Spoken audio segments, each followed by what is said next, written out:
ఏపీలో ఎంసెట్ కౌన్సిలింగ్ సంబంధించి category B సీట్ల అడ్మిషన్స్ గురించి అప్డేట్ అండి. ఓకేనా.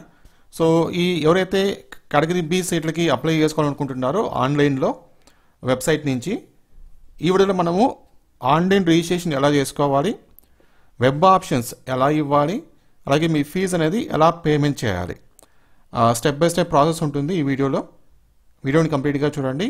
అలాగే ఎవరైతే కేటగిరీ బి సీట్లకు ఈ సీట్లకు అప్లై చేసుకుంటున్నారో మీ ఫ్రెండ్స్ ఎవరైనా ఉంటే కనుక వాళ్ళు కూడా ఈ వీడియోని షేర్ చేయని వాళ్ళకి తెలుసుకుంటారు. ఓకేనా.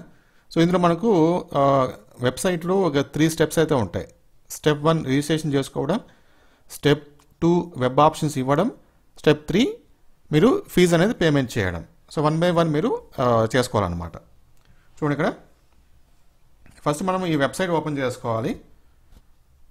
EAMCET 2022 అడ్మిషన్స్ కేటగిరీ బి అని చెప్పేసి ఇక్కడ మనకు క్యాండిడేట్స్కి రిజిస్ట్రేషన్ చేసుకోవడానికి ఒక 3 స్టెప్స్ ఉంటాయి. సో పైన వదిలేయండి, ఇది కాలేజ్ అడ్మిషన్స్ అన్నమాట, ఇది వదిలేయండి. ఫర్ క్యాండిడేట్స్ ఇక్కడ స్టెప్ 1 క్యాండిడేట్ రిజిస్ట్రేషన్, ఆ లింక్ మీరు క్లిక్ చేస్తే మీకు ఈ విధంగా ఒక పేజ్ ఓపెన్ అవుతుంది. అక్కడ మీ ఆధార్ నంబర్ ఇవ్వాలి. ఇక్కడ ఇచ్చిన తర్వాత సబ్మిట్ క్లిక్ చేయండి. మీకు ఈ విధంగా ఒక పేజ్ ఓపెన్ అవుతుంది. మళ్ళీ ఇక్కడ మీరు క్వాలిఫైడ్ ఎగ్జామ్ టైప్ అనేది మీరు చూజ్ చేసుకోవాలి. సో అంటే మీరు జేఈ ఎగ్జామ్ క్వాలిఫై అయ్యారా, లేకపోతే యాప్సెట్ ఎగ్జామ్ క్వాలిఫై అయ్యారా, లేకపోతే జేఈ యాప్సెట్ 2 క్వాలిఫై అయ్యారా, లేదు మీరు జేఈ కానీ లేకపోతే యాప్సెట్ ఎగ్జామ్ కానీ క్వాలిఫై అవ్వలేదా, లేకపోతే ఎగ్జామ్ రాయలేదా, అలాంటి వాళ్ళు ఈ లాస్ట్ ఆప్షన్ చూస్ చేసుకోవాలి. ఓకేనా. ఎవరైతే యాప్సెట్ ఎగ్జామ్లో క్వాలిఫై అవ్వలేదో, అలాగే జేఈ ఎగ్జామ్లో క్వాలిఫై అవ్వలేదు, అలాంటి వాళ్ళు ఇక్కడ ఈ లాస్ట్ ఆప్షన్ చూస్ చేసుకోవాలి. ఎస్, చూడండి ఇక్కడ ఒకవేళ మీరు క్వాలిఫైడ్ ఎగ్జామ్ టైప్ దగ్గర జేఈ చూస్ చేసుకుంటే, ఫర్ ఎగ్జాంపుల్గా మీరు జేఈ ఎగ్జామ్ క్వాలిఫై అని అనుకోండి, క్వాలిఫై అయితే కనుక మీరు జేఈ అక్కడ చూస్ చేసుకుంటారు, అంతే కదా.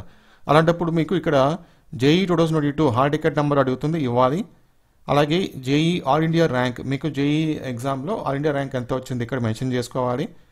ర్యాంక్ కార్డ్ అనేది అప్లోడ్ చేయాలి. దాని తర్వాత మీ పర్సనల్ డీటెయిల్స్ మీరు ఇక్కడ మెన్షన్ చేసుకోవాలి. మీ పేరు ఇక్కడ ఎంటర్ చేసుకోవాలి. అలాగే మీ డేట్ ఆఫ్ బర్త్, ఇక్కడ మీ ఆధార్ నెంబర్ ఆటోమేటిక్గా వచ్చేస్తుంది, సో ఇబ్బంది లేదు.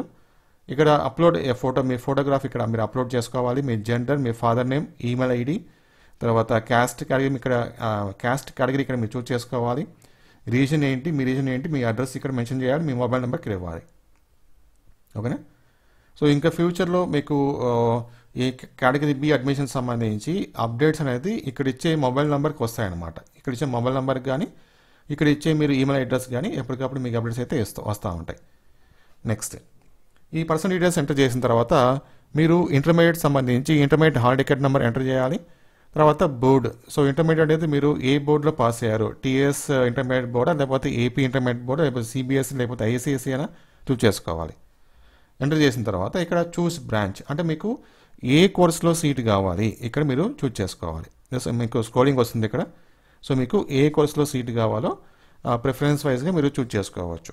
ప్రిఫరెన్స్ వైజ్గా, ఓకేనా. సిఎస్సి, లేకపోతే ఈసీఈ, ట్రిపుల్ ఈ, మెకానికల్, ఈ విధంగా మీరు ప్రిఫరెన్స్ వైజ్గా మీకు ఏ బ్రాంచ్లో సీట్ కావాలో ఆ బ్రాంచెస్ మీరు చూస్ చేసుకోవచ్చు ఇక్కడ. తర్వాత ఇక్కడ ఈ బాక్స్ టిక్ మార్క్ ఇచ్చేయండి. దీంతో మీరు ఫస్ట్ ఫేజ్ అంటే టిక్ మార్క్ ఇవ్వండి. ఇది జేఈ క్వాలిఫైడ్ ఎగ్జామ్ దగ్గర జేఈ అని పెట్టుకున్న వాళ్ళకి ఈ విధంగా మీకు డీటెయిల్స్ అయితే మీరు ఎంటర్ చేసుకోవాలి. ఒకవేళ మీరు అలా కాకుండా క్వాలిఫైడ్ ఎగ్జామ్ టైప్ దగ్గర యాప్సెట్ పెట్టుకున్నారనుకోండి ఫర్ ఎగ్జాంపుల్గా, అప్పుడు మీరు యాప్సెట్ hall ticket number, యాప్సెట్ rank, marks, rank card upload చేసుకోవాలి. అలాగే మీ పర్సనల్ డీటెయిల్స్ అనమాట. ఓకే, నేను చెప్పాను కదా, ఈ పర్సనల్ డీటెయిల్స్ అందరికీ సేమ్. ఈ పర్సనల్ డీటెయిల్స్ అనేది మీరు జేఈ క్వాలిఫై అయినా లేకపోతే యాప్సెట్ క్వాలిఫై అయినా అన్ని సిచ్యువేషన్లో ఈ పర్సనల్ డీటెయిల్స్ మీరు ఎంటర్ చేసుకోవాలి. నెక్స్ట్, లేదు ఒకవేళ మీరు జేఈ యాప్సెట్ ఎగ్జామ్ 2 క్వాలిఫై అయితే మీరు ఇది పెట్టుకుంటారనమాట. క్వాలిఫైడ్ ఎగ్జామ్ టైప్ దగ్గర జేఈ అండ్ యాప్సెట్ 2 క్వాలిఫై అయితే అలాంటి వాళ్ళు జేఈకి సంబంధించి hall ticket, all India rank, rank card upload చేయాలి. అలాగే APSET hall ticket number enter చేసుకోవాలి. Rank, marks, rank card upload చేసుకోవాలి. ఓకేనా. సో మీరు ఏది చూస్ చేసుకుంటారో ఇక్కడ క్వాలిఫై ఎగ్జామ్ టైప్ దగ్గర దానికి సంబంధించి మీకు ర్యాంక్ ఎంత వచ్చింది, మీ స్కోర్ ఎంత, హాల్ టికెట్ నెంబర్ ఏంటి, మీ ర్యాంక్ కార్డు అవి అప్లోడ్ చేయాలి. తర్వాత పర్సనల్ డీటెయిల్స్ అది సేమ్, అన్నిటికీ సేమ్ అనమాట. అన్ని సిచ్యువేషన్స్లో మన పర్సనల్ డీటెయిల్స్ అనేది ఎంటర్ చేసుకోవాలి, మొబైల్ నెంబర్, ఈమెయిల్ ఐడి అవన్నీ. దాంతో మీరు రిజిస్ట్రేషన్ అయితే కంప్లీట్ చేసుకోవచ్చు. ఓకేనా. ఇంకో ఆప్షన్ కూడా ఉంది కదా.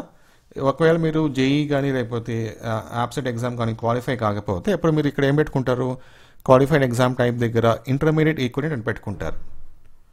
అలాంటి సిచ్యువేషన్లో మీ పేరు, డేట్ ఆఫ్ బర్త్, తర్వాత మీ photo, gender, father name, email, caste category, mobile number, address అవన్నీ ఎంటర్ చేసుకుంటారు. తర్వాత ఇంటర్మీడియట్ సంబంధించి intermediate hall ticket number, intermediate board ఇక్కడ మీరు చూస్ చేసుకుంటారు. దాని తర్వాత బ్రాంచ్, మీకు ఏ బ్రాంచ్లో సీటు కావాలి ప్రిఫరెన్స్ వైజ్గా ఇక్కడ మీరు ప్రిఫరెన్స్ అయితే ఇవ్వాలన్నమాట ఈ స్క్రోలింగ్ ద్వారా. దీంతో ఫస్ట్ ఫేజ్ అంటే అయిపోతుంది మీకు, అంటే స్టెప్ 1 అయిపోతుంది, క్యాండిడేట్ రిజిస్ట్రేషన్ అయిపోతుంది. ఇక్కడ మీరు ఇవన్నీ ఎంటర్ చేసిన తర్వాత లాస్ట్లో టిక్ మార్క్ ఇచ్చేసి సబ్మిట్ క్లిక్ చేయండి, సరిపోతుంది. ఓకేనా. ఇవన్నీ qualified exam type, personal details ఇవన్నీ ఎంటర్ చేస్తారు కదా, ఇంటర్మీడియట్ సంబంధించిన డీటెయిల్స్ ఇక్కడ, బ్రాంచ్ డీటెయిల్స్ ఇక్కడ ఇచ్చిన తర్వాత ఇక్కడ టిక్ మార్క్ ఇచ్చేసి లాస్ట్లో బాక్స్ టిక్ మార్క్ ఇచ్చేసి కింద సబ్మిట్ బటన్ ఆప్షన్ ఉంటుంది, అది క్లిక్ చేస్తే ఫస్ట్ ఫేజ్ అంటే స్టెప్ 1 కంప్లీట్ అయిపోతుంది, క్యాండిడేట్ రిజిస్ట్రేషన్ కంప్లీట్ అయిపోతుంది. ఇప్పుడు selection of college wise options. So college వైజ్గా మీరు ఆప్షన్ అయితే సెలెక్షన్ అయితే చేసుకోవచ్చు. అది ఆ లింక్ మీరు క్లిక్ చేస్తే మీకు ఈ విధంగా పేజ్ ఓపెన్ అవుతుంది. ఇక్కడ మీ ఆధార్ నెంబర్ ఇవ్వండి, డేట్ ఆఫ్ బర్త్ ఇవ్వండి, తర్వాత ఇక్కడ కాలేజ్ అనేది చూస్ చేసుకోండి, మీకు ఏ కాలేజీలో కావాలి సీట్ అనేది చెప్పేసి. జస్ట్ మీకు స్క్రోలింగ్ వస్తుంది ఇక్కడ. ఓకేనా. దాని తర్వాత సబ్మిట్ క్లిక్ చేయండి. మీకు మీ మొబైల్ నెంబర్కి ఓటీపీ వస్తుంది, ఓటీపీ ఇక్కడ ఎంటర్ చేసుకోండి ఈ బాక్స్లో. తర్వాత సబ్మిట్ క్లిక్ చేయండి. ఇప్పుడు మీకు ఈ విధంగా పేజ్ ఓపెన్ అవుతుంది, వెబ్ ఆప్షన్ సెలెక్షన్ చెప్పేసి ఓపెన్ అవుతుంది అనమాట. ఇక్కడ మీ ఆధార్ నెంబర్ చూపిస్తుంది, మీ పేరు ఇక్కడ, డిస్టిక్, కాలేజ్ టైప్ ఇక్కడ చూపిస్తుంది. ఓకేనా. తర్వాత ఇక్కడ మీకు మీరు ఇంతకుముందు కాలేజ్ అనేది చూస్ చేసుకుంటారు కాబట్టి ఆ కాలేజ్లో మీరు చూస్ చేసుకున్న బ్రాంచెస్ చూపిస్తుంది అన్నమాట. ఓకే. సో స్టార్టింగ్లో మీరు బ్రాంచెస్ పెట్టుకున్నారు కదా, మీకు ఏ బ్రాంచ్లో సీట్ కావాలని చెప్పేసి. సో ఈ కాలేజ్లో మీరు చూస్ చేసుకున్న కాలేజ్లో ఆ బ్రాంచెస్ అనేది ఇక్కడ చూపిస్తుంది. ఈ బ్రాంచెస్కి మీరు ప్రిఫరెన్స్ ఇవ్వాలన్నమాట. ఫస్ట్ ప్రిఫరెన్స్ ఏ కాలేజ్లో ఫస్ట్ ప్రిఫరెన్స్ ఏ బ్రాంచ్కి జస్ట్ ప్రెస్ సింబల్ క్లిక్ చేస్తే రైట్ హ్యాండ్ సైడ్ యాడ్ అయిపోతుంది అనమాట. సపోజ్ ఫర్ ఎగ్జాంపుల్ ఇక్కడ చూడండి, పిహెచ్ఎం ఉంది, మనకి ఎదురుగా ప్లస్ సింబల్ ఉంది, క్లిక్ చేసాం అనుకోండి రైట్ సైడ్ యాడ్ అయిపోతుంది, అంటే అది ఫస్ట్ ప్రిఫరెన్స్ కింద లెక్క వస్తుంది మనకు. తర్వాత మీరు పిహెచ్ఓ క్లిక్ చేస్తే ప్లస్ సింబల్ దగ్గర అది సెకండ్ ప్రిఫరెన్స్ కింద యాడ్ అయిపోతుంది. నేను చూపిస్తాను చూడండి, ఈ విధంగా అనమాట. చూడండి, first preference PhD, Annamacharya college of pharmacy, second preference PHM, Annamacharya college of pharmacy. ఈ విధంగా ప్రిఫరెన్స్ మీరు ఇవ్వాలన్నమాట. ఇచ్చిన తర్వాత ఆ పర్టికులర్ కాలేజ్లో సేవ్ క్లిక్ చేయండి. పైన మీకు ఒక ఆప్షన్ వస్తుంది చూడండి, సేవ్ సక్సెస్ అని చెప్పేసి ఓకే అని చెప్పి క్లిక్ చేస్తే సరిపోతుంది. ఓకేనా. ఓన్లీ సేవ్ అని క్లిక్ చేయాలి మీరు, ఓన్లీ సేవ్ అని మాత్రమే క్లిక్ చేయాలి, ఫ్రీజ్ అని క్లిక్ చేయకూడదు. ఇప్పుడు ఏంటంటే మనము మళ్ళీ మనం బ్యాక్ వెళ్ళేసి ఇక్కడ మళ్ళీ మనము కాలేజ్ అని చూస్ చేసుకోవచ్చు. అలాగే నెంబర్ ఆఫ్ కాలేజెస్ అనేది పెట్టుకోవచ్చు అంట, నెంబర్ ఆఫ్ కాలేజెస్ అనేది పెట్టుకోవచ్చు. మళ్ళీ సెకండ్ స్టెప్కి వచ్చేసి కాలేజ్ చూస్ చేసుకొని వేరే కాలేజ్ చూస్ చేసుకొని సబ్మిట్ క్లిక్ చేస్తే ఇవన్నీ సేమ్ స్టెప్స్ అన్నమాట. ప్రిఫరెన్స్ ఇవ్వడం, ఆ కాలేజ్లో ప్రిఫరెన్స్ ఇవ్వడం ఇవన్నీ. సో మీరు ఈ కాలేజెస్ చూస్ చేసుకున్న తర్వాత వెబ్ ఆప్షన్స్ ఇచ్చిన తర్వాత మనము థర్డ్ స్టెప్కి వెళ్ళాలి. థర్డ్ స్టెప్ ఏంటి? Registration fee. ఇది రిజిస్ట్రేషన్ థర్డ్ స్టెప్ అనమాట. ఫస్ట్ మనం రిజిస్ట్రేషన్ చేసుకోవాలి, క్యాండిడేట్ రిజిస్ట్రేషన్ చేసుకోవాలి, దాని తర్వాత వెబ్ ఆప్షన్స్ ఇవ్వాలి, ఏ కాలేజీలో మీకు సీట్ కావాలని చెప్పేసి. ఇది కాలేజ్ వైజ్గా మనము ఇవ్వాలన్నమాట. సో ఒకేసారి అన్ని కాలేజెస్ కుదరదు, ఒకేసారి అన్ని కాలేజెస్ ఇవ్వడం కుదరదు. సో కాలేజ్ వైజ్గా మనము సపరేట్గా ఇవ్వాలి. ఇది థర్డ్ ఆప్షన్. మీరు రిజిస్ట్రేషన్ ఫీ క్లిక్ చేస్తే మీకు ఈ పేజ్ ఓపెన్ అవుతుంది, చూపిస్తాను. ఈ పేజ్ ఓపెన్ అవుతుంది, పేమెంట్ అని చెప్పేసి. ఆధార్ నెంబర్ ఇవ్వండి, డేట్ ఆఫ్ బర్త్ ఇవ్వండి, సబ్మిట్ క్లిక్ చేసిన తర్వాత మీకు ఈ విధంగా పేజ్ ఓపెన్ అవుతుంది. మీ అమౌంట్ మీరు ఎంత అమౌంట్ కట్టాలో ఇక్కడ చూపిస్తుంది, మీ క్యాస్ట్, తర్వాత మీ పేరు అవన్నీ చూపిస్తుంది. సో ఇక్కడ మనకి పేమెంట్ ఆప్షన్ చూపిస్తుంది అనమాట, డెబిట్ కార్డ్ కానీ, క్రెడిట్ కార్డ్ కానీ, నెట్ బ్యాంకింగ్ కానీ. సో ఏదో ఒకటి మీకు ఏది అనుకూలంగా ఉంటే ఆ ఆప్షన్ మీరు చూస్ చేసుకోండి. సో డెబిట్ కార్డ్ చూస్ చేసుకుంటే పే అని క్లిక్ చేస్తే కనుక అది నెక్స్ట్ పేజ్కి తీసుకుపోతుంది. అక్కడ మీ డెబిట్ కార్డ్ నంబరు తర్వాత మీ పేరు అవన్నీ ఎంటర్ చేసుకొని పేమెంట్ అనేది సక్సెస్ఫుల్ చేసుకోవచ్చు అంతే. సో దీంతో రిజిస్ట్రేషన్ ప్రాసెస్ అయితే కంప్లీట్ అయిపోతుంది. ఓకేనా?